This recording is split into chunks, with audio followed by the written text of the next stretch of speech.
வணக்கம் நண்பர்களே, இன்று நாம் பார்க்கக்கூடிய தலைப்பு திருமணம் செய்ய விருப்பம் இல்லை. இந்த பதிவானது முற்றிலும் பெண்களுக்கானது. ஒரு பெண்ணுடைய ஜாதகத்தில் செவ்வாய் என்று சொல்லக்கூடிய மங்கள கிரகத்தோடு புதன், கேது, சனி, நீச்ச சந்திரன் இந்த கிரகங்கள் தொடர்பு கொண்டால் அந்த பெண்ணுக்கு திருமண வாழ்வில் விருப்பம் இருக்காது. முதல் பாயிண்ட்டு.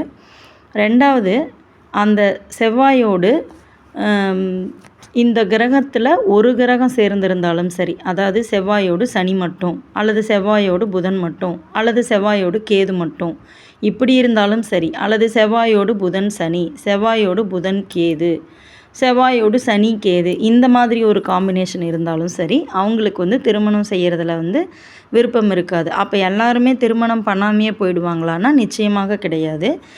வேறு சில அமைப்புகளை பொறுத்து அவர்களுக்கு திருமணம் நடந்தேறுதுன்னு வச்சுக்கோங்களேன். ஜாதகமோ தசாபுத்திகள் சாதகமாக இருக்கக்கூடிய ஒரு அமைப்பில் இருக்குது அப்படின்னா கண்டிப்பாக அவங்களுக்கு ஏதாவது ஒரு விதத்தில் திருமண பிராப்தம் இருக்கும். ஆனாலும் அவர்களுக்கு மன வாழ்க்கையில் நிறைய பிரச்சனைகள் இருக்கும். ஒரே திருமண வாழ்க்கை அப்படிங்கிறது அமையாது, அல்லது அமையும் பொழுதே இரண்டாவது திருமணம் அப்படிங்கிற மாதிரியான அமைப்பில் வந்துடும். நிறைய திருமண வாழ்க்கையில் ஏதாவது ஒரு பிரச்சனைகளை அவங்க சந்திப்பாங்க அப்படிங்கிற மாதிரியான அமைப்பு.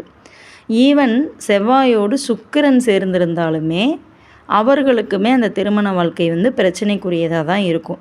இங்கே நம்ம என்ன கவனிக்கணும்னா, அந்த செவ்வாய் பார்த்திங்கன்னா நீச்சம் அடைஞ்சு சுக்கிரனோட இருக்கார், அதாவது கடக வீடுன்னு வச்சுக்கோங்க.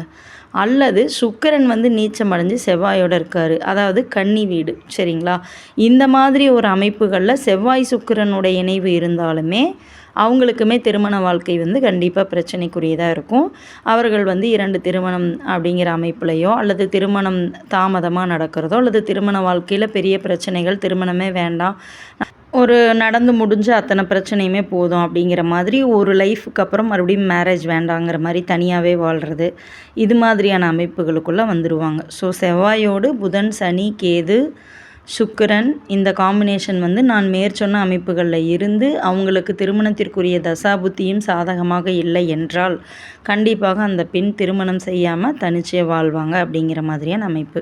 மேலும் பார்த்திங்கன்னா, அந்த சம்மந்தப்பட்ட ஜாதகருடைய ஜாதகத்தில் லக்னத்திலிருந்து 3ஆம் வீட்டில் பாவகிரக தொடர்பு இருந்தாலுமே அவங்களுக்கு பெருசாக அந்த திருமண வாழ்க்கை சரியாக அமையாது, அல்லது அமைச்சிக்க அவங்க விரும்ப மாட்டாங்க அப்படிங்கிற மாதிரி.